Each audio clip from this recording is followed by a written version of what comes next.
As we look at the economy today, we're joined by Max Wolf, economist and writer, a teacher at the graduate program at New School University here in New York. Also Nomi Prinz, author of the book Jacked, as well as Other People's Money, the Corporate Mugging of America. She is a former investment banker at Bear Stearns, worked there from '93 to 2000. Can you talk about what's happening to the people inside Bear Stearns? Yeah, I mean, to take off also from Max's point, inside the firm, for the most part, people have had no control over what has actually happened. They come in, they do their jobs, like Enron, like WorldCom, like Global Crossing, it's what they do. So when I was talking to my old friends there and my old colleagues there, I was getting comments like, you know, this is like getting literally punched in the face. This is like, one of the fellows who runs one of the areas said, you know what, this is literally like having, you know, a child die. It's like being raped. It's all of these things. You know, you leave work on Friday after the stock is down $30. You come in on Monday morning having heard Sunday that you're being taken out at $2 a share, and you know, and one of the guys in there who actually kind of was knowing what was going on said, you know, this was the government shutting us down. So as Max was saying, a bailout is one way to look at it. The Fed bailed part of the banking industry out by shutting down Bear Stearns and coming in there to look like it was saving the day. The reality is inside the firm, people are having to look for their jobs. People have been losing their retirement as they see their shares go down. It's 14,000 employees, and some of them say, well, we're interviewing in other places. You know, places like Goldman Sachs and Morgan Stanley are going to sort of pick up the remains of who's left. But the reality is the system is in such a devastating state right now that other firms are not going to pick up a lot of these people, and what they have amassed in retirement and in stock is actually worth very, very little. And many of these people, I have friends in there who actually were at the Left Forum last weekend. You know, this is not just merely people who have run the company into the ground or taken all of the risk.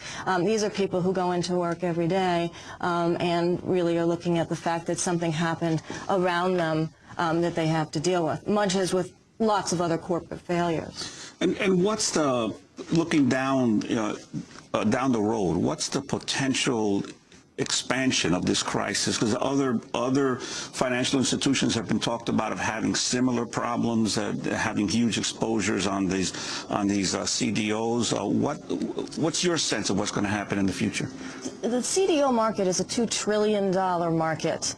The write-downs that have related to subprime loans underlying some of those securities have only amounted to about $120 billion.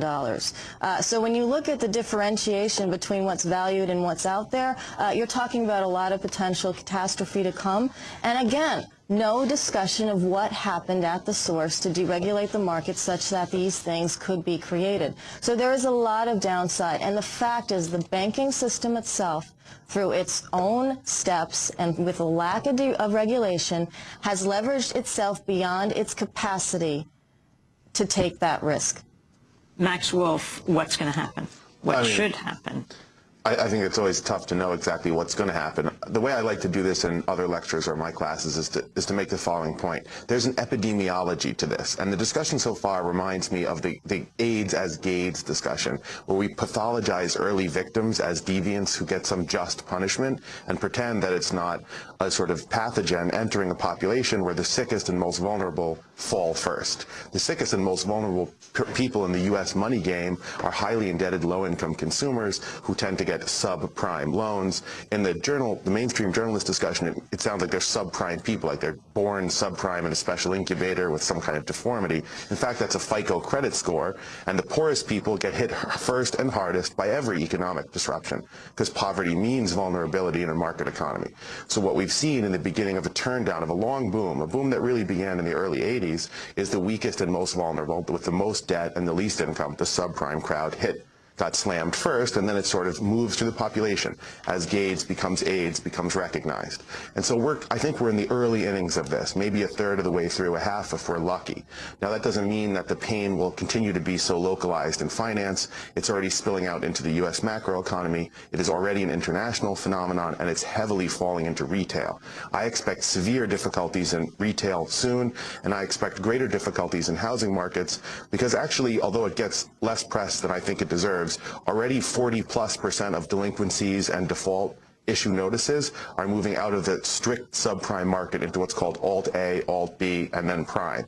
So in other words, people between subprime and prime, and then cascading over into prime. We know this is a problem because 10% of all U.S. homeowners are what we call underwater. They owe more than their house is worth. That's a pretty serious amount. And so I see increasing bailouts with willy-nilly rewriting of federal legislation, which was done in those meetings. The J.P. Morgan Federal Reserve meetings with Bear Stearns, in effect, redid American financial regulatory law, bumping an inactive Cox-led SEC out of the way, asserting Federal Reserve control in places and ways that had not been asserted before, and therefore front-running Congress and the presidency, which has been sitting on its hands, which is a little bit like the Glass-Steagall situation. But now we have the Federal Reserve coming in to basically take out, not bail out, one firm to support all the other firms, immediately making available to them all kinds of access to cash and support they never got before, which, by the way, would have saved Bear Stearns. And in so doing, blasé, private meeting, no transparency, rewriting American financial legislation while the president tells crazy fictional stories about Iraq and the Congress does fundraising for its next election, and is a byproduct that will be told later what legislation to pass. I mean, it's kind of surreal at this point.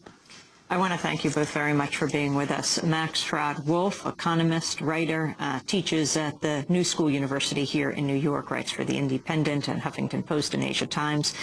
Nomi Prinz, former investment banker at Bear Stearns, has written 2 books, Other People's Money, The Corporate Mugging of America, and Jacked, How Conservatives Are Picking Your Pocket. This is Democracy Now!, democracynow.org, the War and Peace Report. We're broadcasting on over 650 stations on Pacifica and NPR, Low Power FM, college and community radio stations, on public access TV and PBS TV stations, and both TV satellite networks, Dish Network Channel 9415, Free Speech TV, 9410 Link TV, and on DirecTV Channel 375. And we're video and audio podcasting at democracynow.org. Our headlines are also available in Spanish at our website for any radio station to take and in transcript form as we move now to Tibet and China.